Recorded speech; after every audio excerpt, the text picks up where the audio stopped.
దయగల మా స్వామి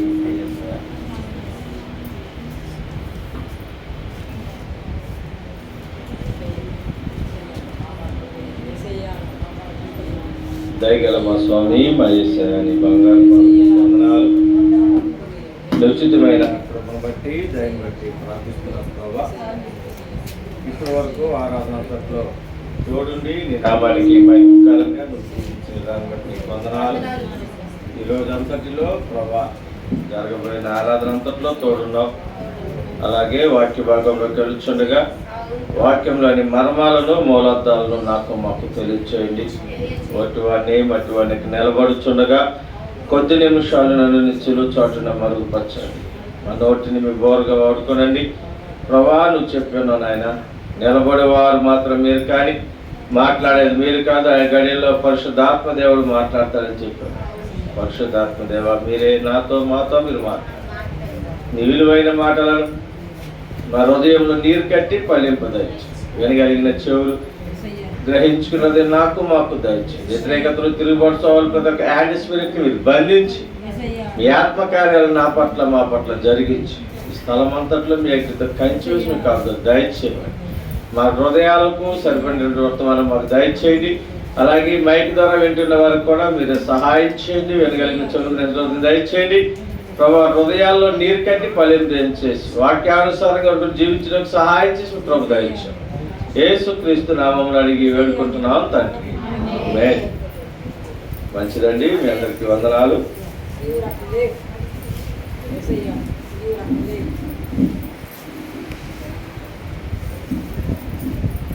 మీ అందరికీ వందనాలండి.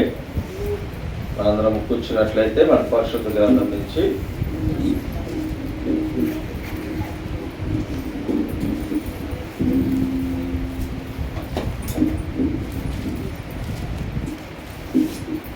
లూకా సువార్త 21వ అధ్యాయము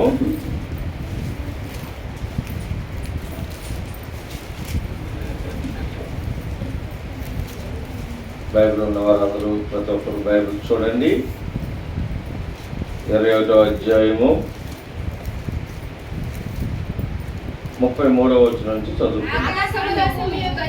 ఆకాశము భూమియు గతించును గాని నా మాటలు ఏమాత్రము గతింపవు. మీ హృదయములు ఒకవేళ తిండి వలనను మత్తు వలనను ఐకిక విచారము వలనను మందముగా ఉన్నందున ఆ దినము అకస్మాత్తుగా మీ మీదకి ఊరి వచ్చినట్లు రాకుండా మీ విషయమై మీరు జాగ్రత్తగా ఉండుడి. ఆ దినము భూమి అంతటా నివసించు వారందరి మీదకి అకస్మాత్తుగా వచ్చును. కాబట్టి మీరు జరగబోవు వీటినెల్లను తప్పించుకొని మనుష్య కుమారుని ఎదుట నిలవబడుటకు శక్తి గలవారగునట్లు ఎల్లప్పుడూ ప్రార్థన చేయుచు మెలకుగా ఉండడని చెప్పాను. చాలా ఉన్నామండి.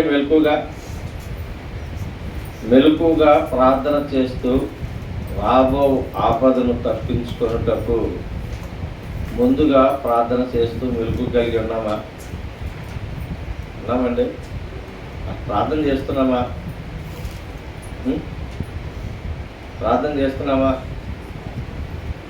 ప్రార్థన దేనికి చేస్తున్నాం? ప్రార్థన దేనికి చేస్తున్నాం అండి? ఏం కావాలని చేస్తున్నాం?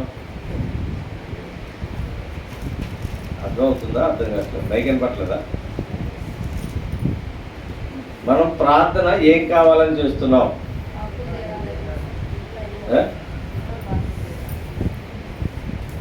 ఏదో చేస్తున్నా చేయట్లేదు పని, చేయకపోతే చేయట్లేదని చెప్పండి, తప్పలేదు. దాంట్లో చేస్తే ఏం చేస్తున్నావు చెప్పండి. మీరు ఎల్కేజీ పిల్లలు కాదు కదా, అర్థం కాబట్టి చేస్తున్నారా చేయట్లేదా? చేస్తే ఏమని చేస్తున్నాం? ఏం అడుగుతున్నాం దేవుణ్ణి? బడికి వెళ్తున్నారు పిల్లలు, మిమ్మల్ని ఏమడుగుతున్నారు? ఇప్పుడు ఈ పిల్లలు బడికి వెళ్తున్నారా? ఏమడుగుతున్నారు? పుస్తకాలు, పెన్సిళ్ళు, బొమ్మలు, స్టిక్కర్లు, ఆటలు అడుగుతారు. అవునా? అట్లాగే మీరేం అడగట్లేదా దేవుణ్ణి? మరి ఏమడుగుతున్నారు? చెప్పకుండా ఏమైనా అడుగుతున్నారా? ఏమడుగుతున్నావు? మా పిల్లలకు బాగా చదువులు కావాలి, మాకు ఉద్యోగాలు కావాలి, మా అప్పులు తీరాలి, మేము ఇల్లు కట్టుకోవాలి, బంగారం కట్టుకోవాలి, కారు కొనుక్కోవాలి. ఇవే అడిగేది బంగారం కొనుక్కోవాలి. ఇంకొకటి ఆడవాళ్ళు ఎక్కువ ఉన్నాం, బంగారం కొనుక్కోవాలి. ఇవే అడిగేవి. అంతేకాని నా హృదయాన్ని మార్చాయా, నా బ్రతుకు మార్చు, నా స్థితిలో ఉన్నటువంటి ఈ లోకానుసారమైనటువంటి జీవితం నుంచి విడిపించమని ఎంతమంది అడుగుతున్నాం దేవుణ్ణి. ఆయన అంటున్నాడు అకస్మాత్తుగా వస్తుందంటే ఊరొచ్చినట్లుగా. ఎందుకని? మనం ఎలా ఉన్నాం అంటే ఆయన చెప్తున్నాడు, ఎలా ఉన్నాం? మీ హృదయములు ఒకవేళ తిండి వలనైనను, మత్తు వలనైనను, ఐక్యక విచారం వలనైనను మందముగా ఉన్నందున. నిజమేనండి ఇది? మందంగా ఉన్నాయా మన హృదయాలు? లేకపోతే చురుకుగా ఉన్నాయా? ప్రార్థన చేసేటప్పుడు మట్టికి చేస్తాం. ఎవ్రీ స్త్రీలోనే ఉంటున్నామా? ఉంటాం. ఎందుకు ఉండవండి? షాపింగ్కి వెళ్ళేటప్పుడు ఉంటాం, తిని పడుకునేటప్పుడు ఉంటాం, తినేటప్పుడు ఉంటాం, పోట్లాడేటప్పుడు ఉంటాం. ఏదన్నా రోడ్డు అప్పుడు అంత స్టెప్పులు వేస్తే టక్క టక్క డంగ టక్క డప్పులు కొడుతూ ఊగుతూ ఉంటాం. హుషారుగా ఎందుకు ఉన్నాం? ఒక మందంగా ఉండేది ఎక్కడే అంటే దేవుడి పనికి, దేవుడితో గడపడానికి, ప్రార్థన చేయటానికి, బైబిల్ చదవటానికి మాత్రం మందంగా ఉంటాం. ప్రతిమాయాన్ని హుషారుగా ఉంటాం. అందులో ఎప్పుడు స్త్రీల కంటే స్పీడ్గా ఉంటాం. అన్ని విషయాలు, లోకానుసారమైన విషయాలు మాత్రం ఒక దేవుడికి సంబంధించిన వాటికి మాత్రమే మందమతితనం ఉంటుంది మన దగ్గర. సంపాదించుకోవటానికి ముందు మరేం సంపాదించుకుంటాం అది ఇట్లా అన్ని విషయాల్లో ముందుకు పరుగులు పెడుతున్నాం, ఒక దేవుడి పనిలో తప్ప. దేవుడితో గడపడానికి సమయం దొరకదు. కానీ ఆయన ఎందుకు అంటున్నాడు? ఎలా వచ్చిందంట? అకస్మాత్తుగా వచ్చిందంట. చెప్పేమి రాదు. దానికి తగినట్లుగా మనం సిద్ధపడి ఉండాలి, సిద్ధపాటు కలిగి ఉండాలి. ఎంతమంది సిద్ధపడుతున్నామండి? పెళ్ళంటే సిద్ధపడతాం, అవునండి. పిల్లవాడు పుట్టినరోజు వచ్చే నెల వస్తుందంటే ఈ నెల నుంచే సిద్ధపడతాం. అప్పుడు పిల్లవాడికి ఏం కొనాలి, ఎన్ని డబ్బులు తేయాలి, ఏ వస్త్రం తేవాలి, ఏ కేక్ కొనాలి అని సిద్ధపడిపోతున్నాం. మరి దేవుడు ఏమంటున్నాడు? మీరు నా రాజ్యం తీసుకెళ్తే మీరు సిద్ధపడి ఉండండి, మెలకు కలిగి ప్రార్థన చేయండి అంటున్నాడు ఆయన. మెలకు ఉంటుందండి మనకి. పడుకుంటే తెల్లారే వాళ్ళకు సచ్చినోడికి మనకు తేడా లేదు. ఒక రైతుగా ఎవరైనా మెలకు వచ్చి ప్రార్థన చేసే వాళ్ళు ఉన్నారా? తుళ్ళిబడి లేసమ్మో తెల్లారిపోయినట్టుంది, ప్రార్థన చేసుకోలేదు ఏంటంటే ఒక రోజన్నా లేచి ప్రార్థన చేసుకునే వాళ్ళు ఉన్నామండి. మరి ఎలాగ మన జీవితాల్లో కార్యాలు చూస్తాం? తినుము, త్రాగుము, సుఖించుము అన్నది మన కోసమేనా? ఏమండి? అందుకోసమేనా మనం ఈ లోకంలోకి వచ్చింది? తినడానికి, ఉండటానికైనా, ఇది సంపాదించుకోవటానికైనా ఈ లోకంలో? చూడండి, దేవుడు మందిరానికి రావడం కూడా మానేస్తున్నాం సంపాదనలో పడి, డబ్బు వ్యామోహంలో పడి దేవుడిని లెక్కలేని తనంలో ఉన్నాం. దేవుడు అంటే భయం లేదు. రేపు పొద్దున్న నా పరిస్థితి ఏంటి, నా కుటుంబ పరిస్థితి ఏంటి, దేవుడు నన్ను వదిలేస్తే, ఒకరితో వస్తే ఏంటి, మా పిల్లల పరిస్థితి ఏంటి అనే ఆలోచన ఉంటే మనము పని కంటే ముందు మొదట సమయాన్ని దేవుడికి ఇచ్చేవారు. బాధ్యత అంటే సంపాదించుకొచ్చి ఇంట్లో పోయటం కాదు. బాధ్యత అంటే బిడ్డల్ని బళ్ళు పంపించి ఇంజనీర్లు, డాక్టర్ చదివించడం బాధ్యత కాదు. బిడ్డలను సక్రమైన మార్గంలో పెంచడం బాధ్యత. కుటుంబాన్ని సంతోషంగా చూసుకోవడం మంచి బాధ్యత. కుటుంబంలో ఇబ్బంది లేకుండా నలుగురుంటే నలుగురు, ఐదుగురుంటే ఐదుగురు సంతోషంగా ఉంటారు. చూసారా? ఒకరితో ఒకరు ప్రేమానురాగాలు, ఒకరితో ఒకరు బాధలు పంచుకుంటూ, ప్రేమను పంచుకుంటూ సంతోషంగా ఉంటారు. చూసారా? అది నిజమైనటువంటి బాధ్యత కలిగిన వాడి లక్షణం. ఆ బాధ్యత ఉందండి మన దగ్గర. మన కుటుంబాల్లో కనపడుతుందా బాధ్యత? డబ్బులు తెస్తాం, అందరూ తెస్తారు మూటలు, కానీ ఒకరికి పొందడం ఉండదు. రేపు పొద్దున్న తీర్పులు ఇవన్నీ వస్తాయి. భార్యాభర్తల సఖ్యత రాకపోయినా, బిడ్డలతో తల్లిదండ్రుల సఖ్యత రాకపోయినా తీర్పులు వచ్చే అకస్మాత్తుగా ఉరి వచ్చినప్పుడు మనము ఏ దారి లేకుండా పోతాం ప్రియుల. అన్ని విషయాల్లో పూచి కలిగి ఉండాలి బాధ్యత. మన హృదయంలో ఉన్నటువంటి కలవరాన్ని తీసేయాలి. మనకు అనేకమైనటువంటి కలవరాలు ఉన్నాయి, సమస్యలు ఉన్నాయి, ఇబ్బందులు ఉన్నాయి. ఆ ఇబ్బందిని చూస్తున్నాం, కానీ ఆ ఇబ్బందిని సృష్టించినటువంటి సృష్టికర్త అయినటువంటి దేవుడిని చూస్తున్నాం. ఆయన అంటున్నాడు, నీకు గాయము చేయవని నేనే, గాయం కట్టువని నేను, మనిషికి తట్టుకోలేనంత మోయలేనంత భారాన్ని నేను పెట్టను. అయితే ఆ భారాన్ని ఎలాగో తొలగించుకోవాలో నీకు ఒక సూచన ఇవ్వడానికి, మార్గాన్ని ఇవ్వడానికి, మెలకు కలిగి ఉండటానికి నీకు భారాన్ని పెట్టాడు. దాన్ని మనం ఏం చేస్తున్నామంటే, అమ్మో డబ్బు లేక భారం వచ్చింది కాబట్టి దేవుడు సమర్థిద్దాం అని దేవుడిని విడిచి ధనం వైపు పరుగులు పెడుతున్నాం, లోకం వైపు. నీకు ఈ సమస్యని సృష్టించింది ఆయన, నీకు సమస్య పెట్టింది ఆయన, ఆ భారం పెట్టింది ఆయన. ఎప్పుడైనా నువ్వు దేవుడి వైపు తిరుగుతావని ఆశతో ఎదురు చూస్తే ఆ భారాన్ని ఏదో లోకంలో సాధించుకుందామని వెళ్తున్నావు. మన వల్ల ఏమీ కాదు. మరి మీ వల్ల అయితే నాకు తెలియదు, నా వల్ల అయితే ఏమీ కాదు. ఆయన్ని కాదని బయటికి వెళ్ళిపోయి మనం ఎంత కష్టపడినా ఎన్ని చేసినా చిల్లు సంచులు వేసినట్లే ఉంటుంది. ఇంకేమైనా చూసుకోండి కావాలంటే. ఆదివారాలు మానేసి, బుధవారాలు మానేసి, దేవుడి సమయం ఇవ్వకుండా పనులు చేసుకుని ఎన్ని లక్షలు సంపాదిస్తారో చూడండి, చూసుకోండి. మొదటి ప్రాధాన్యత ఆయనకే. ఈ లోకములో ప్రతి వ్యక్తికి సమస్య అనేవాడు లేనివాడు లేడు. ఆయన్ని ప్రేమించేవారిని అంటే ఎలా ఉంటుందట? అందరూ ఎక్కిస్తాడు ఆయన వెంబడించేవారిని. ఏమన్నాడు? నన్ను వెంబడించే వారికి ఇల్లులు ఇస్తాను, బంగ్లాలు ఇస్తాను, ఉద్యోగాలు ఇస్తాను చెప్పాడా? ఏమన్నాడు? ఆయన వెంబడించే వారికి ఏముంటాయట? శ్రమ. ఆ శ్రమ నీకు ఉందంటే నువ్వు ఆయన వెంబడిస్తే నీకు ఆ శ్రమ ఉంది. నీకు శ్రమ లేకుండా హ్యాపీగా గడిపేస్తున్నావు అంటే నువ్వు దేవుడితో లేవని లెక్కేసుకోవచ్చు. శ్రమ ఉంటేనే దేవుడు గుర్తొస్తాడు, బాధ ఉంటేనే దేవుడు గుర్తొస్తాడు. ఆ బాధ ఉన్నప్పుడల్లా దేవుడిని చూస్తాం, బాధ లేకపోతే కనపరుస్తాడు దేవుణ్ణి. పుట్టినప్పుడు కన్నతల్లి కూలి పెట్టకపోయినా ఒకసారి మాత్రం గుర్తొచ్చింది. ఎప్పుడు?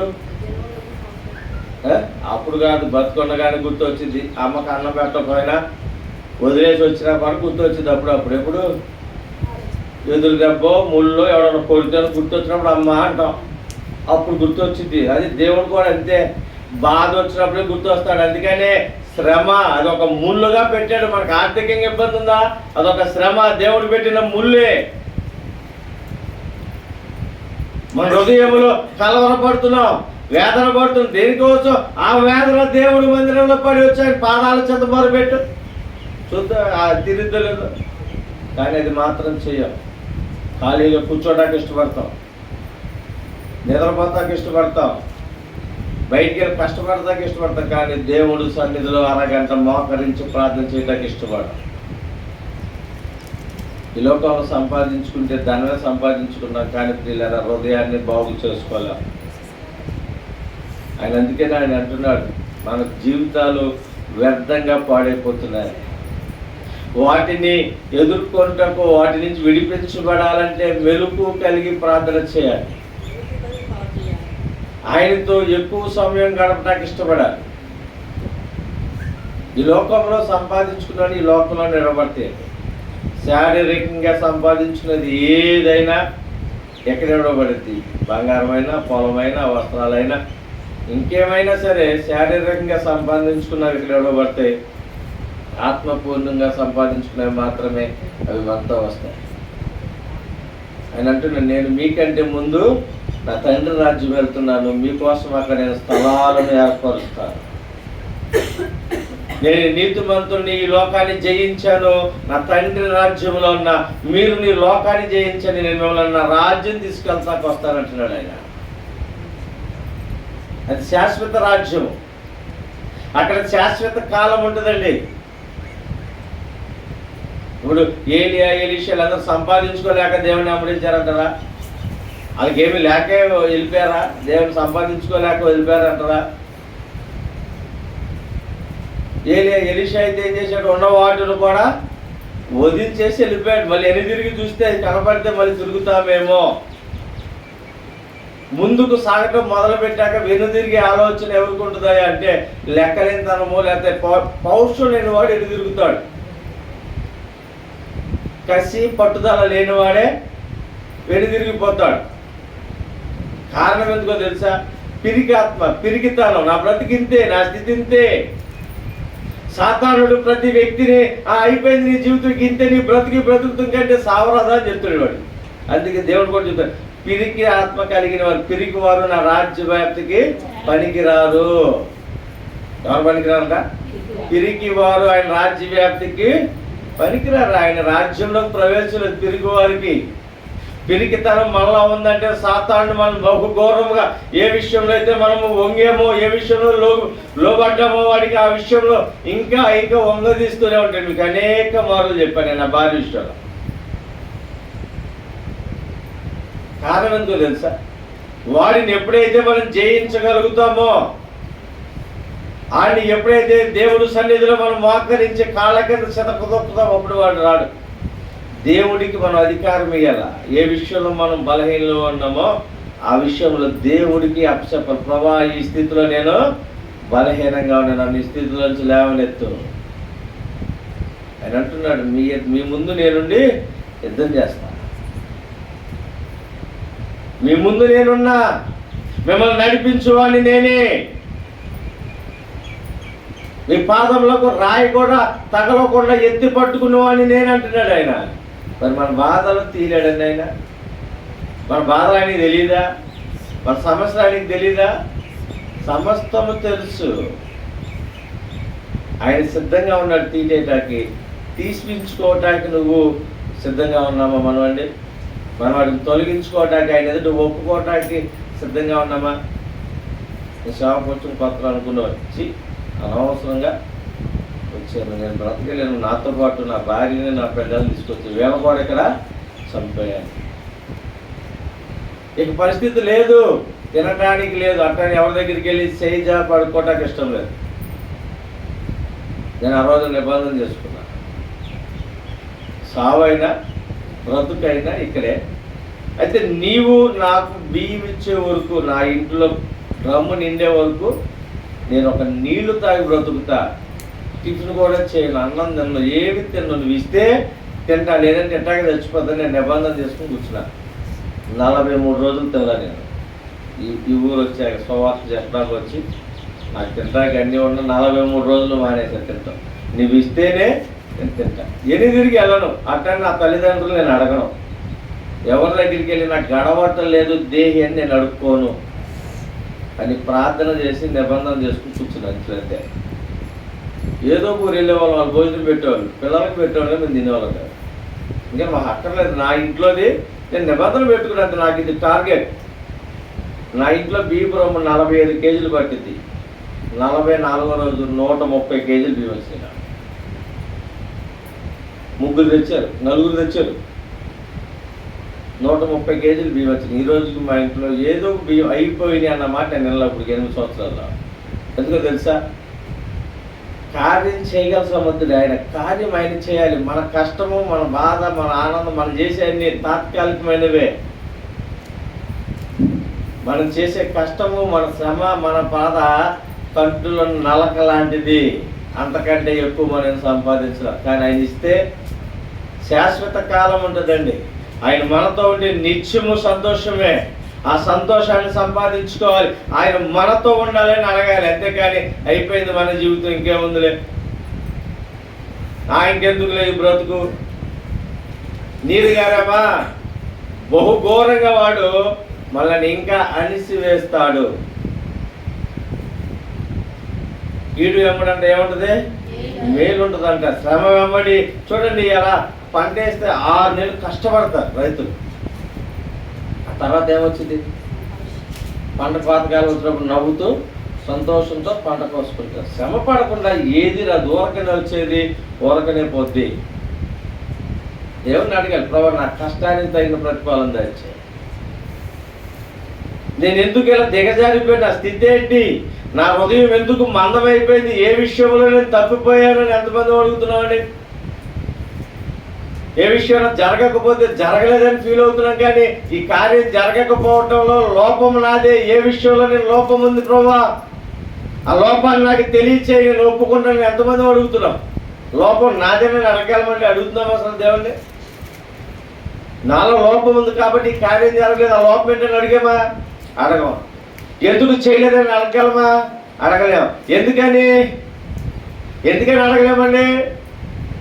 ఇప్పుడు అప్పించేవాడిని నువ్వు ఎందుకు ఇవ్వరు నాకు అని అడగచ్చు. ఎప్పుడు?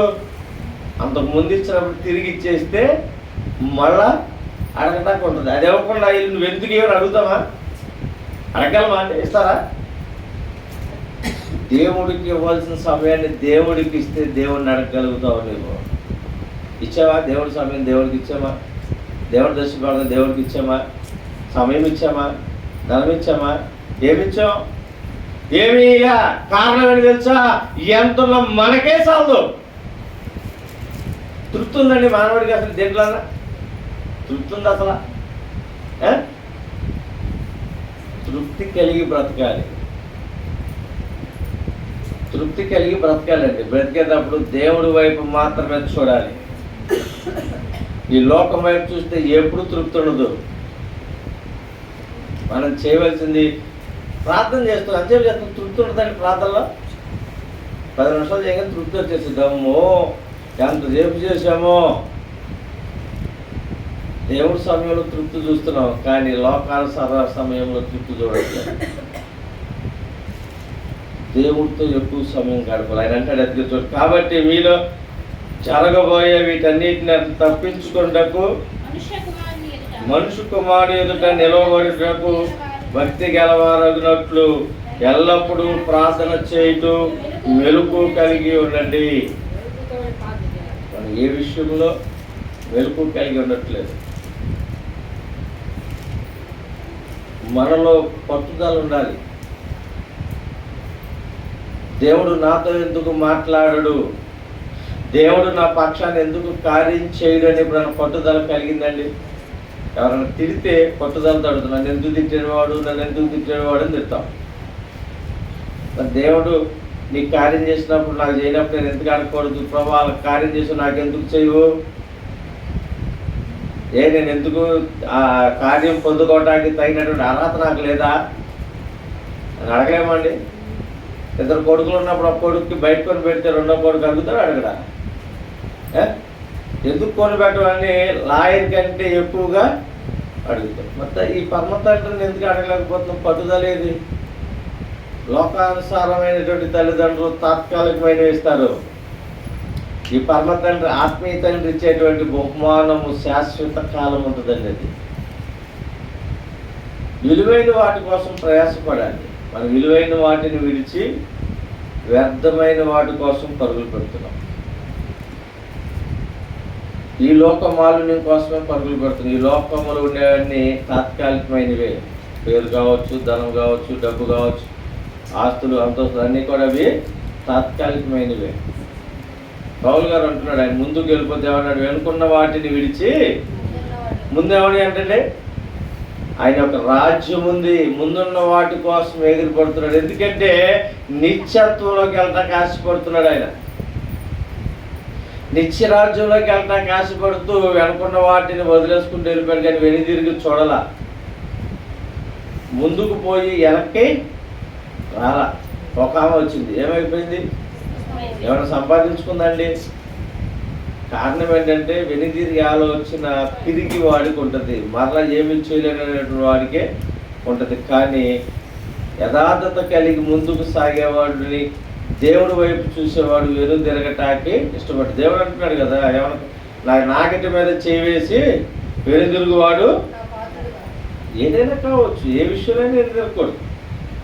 దేవుడి మీద భారం వేసి ముందుకు సాగితే కార్యం చూస్తాం.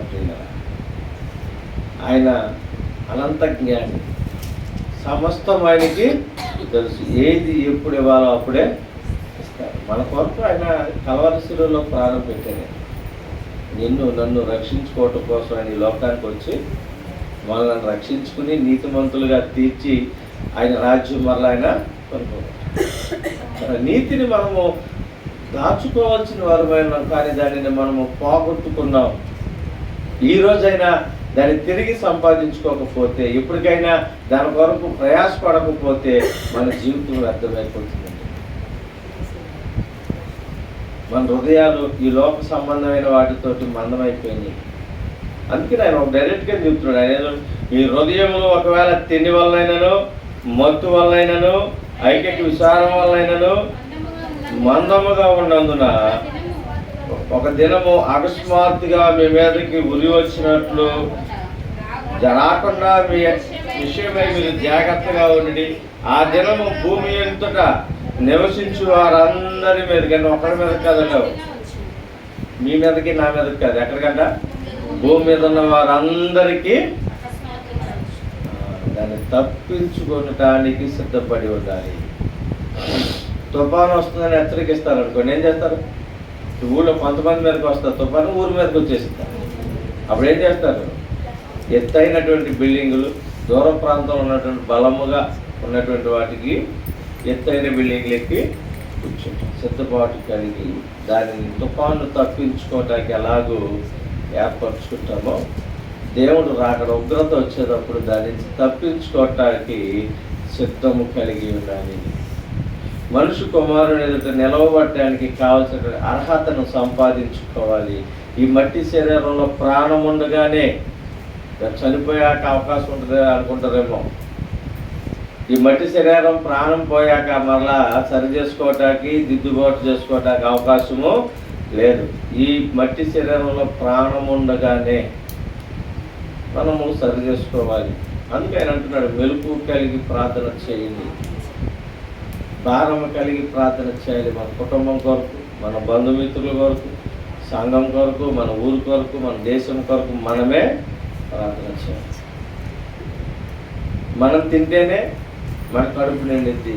మన బిడ్డలు తింటే సామెత చేత నువ్వు తింటే నాకు కడుపు నిండిద్ది అయ్యా, సామెత చెప్తాను. కానీ పిల్లోడికి రోజు అన్నం పెడితే రోజు మనం తినకుండా ఉంటే 10 రోజుల తర్వాత కడుపు నిండిద్దా?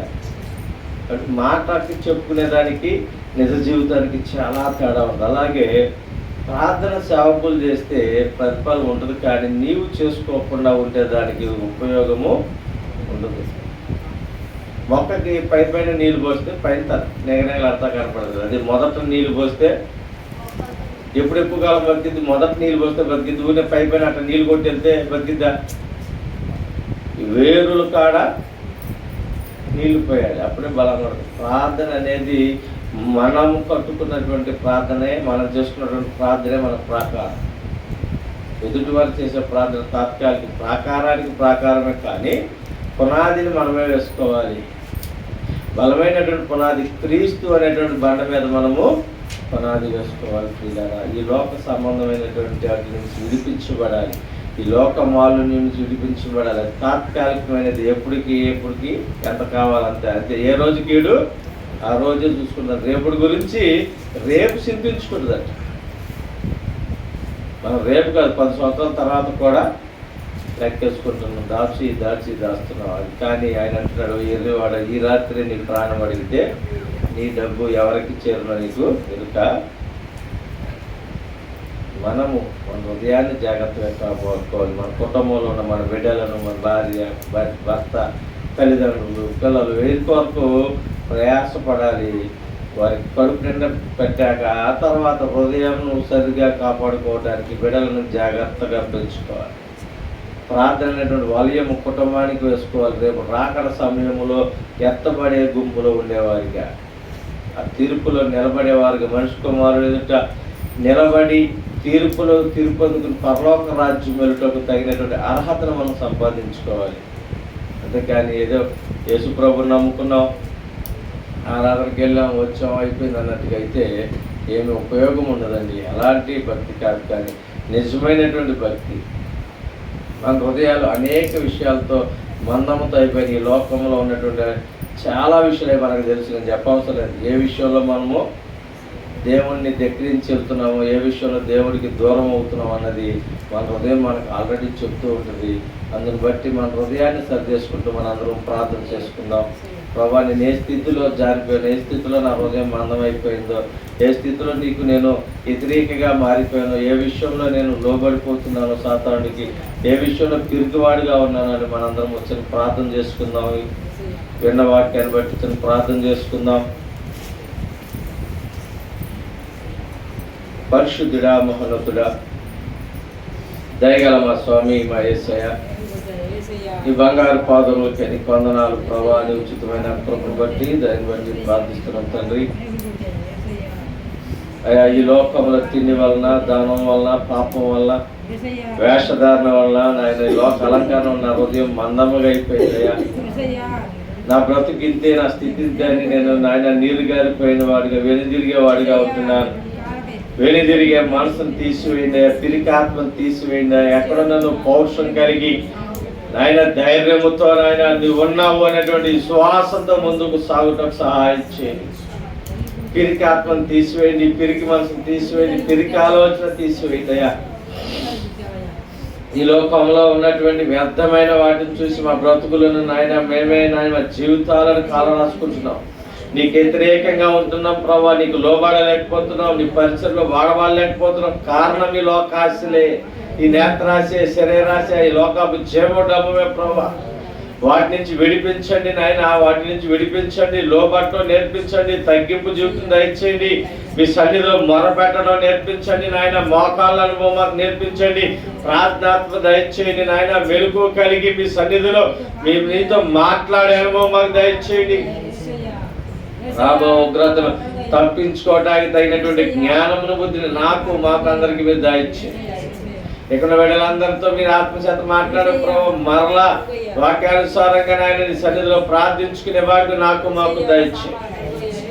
ఈ లోక మాలిన్య విషయం, వ్యర్థమైన వాటిని మీ సన్నిధిలో అడగటం కాదు కానీ విలువైన వాటిని అడగటానికి మాకు నేర్పించండి. ప్రతి విషయంలోనైనా మేము ఎలాగో జయించాలో మాకు నేర్పించండి అయ్యా. జయ జీవితం మాకు కావాలయ్యా, జయించడం మాకు నేర్పించండి. పిరికితనాన్ని తీసివేయండి, పారిపోయేతనాన్ని తీసివేయండి నాయన. యేసయ్యాకు సహాయం చేయండి. మీ కొరకు మేము ప్రయాసపడటం మాకు నేర్పించండి. ఇక్కడ బిడ్డలందరం మేమందరం కూడా నీ రాజ్య వ్యాప్తి కొరకు ప్రయాసపడేవారిగా, నీ కోసం సాధనములుగా మార్చబడి నాయన నీ పనిలో పాలుభాగతులుగా ఉండటం సహాయం చేసి మీ కృప దయచేయండి. విత్తబడిన వాక్యం అందరి హృదయాలు నీరు కట్టి ఫలింపు దయచేసి నీ నామానికి మహిమ, ఘనత, ప్రభావాలు మీరు పొందుకున్నామని నజరేయుడైన యేసుక్రీస్తు నామములో అడిగి వేడుకొంచున్నాం తండ్రి. ఆమేన్.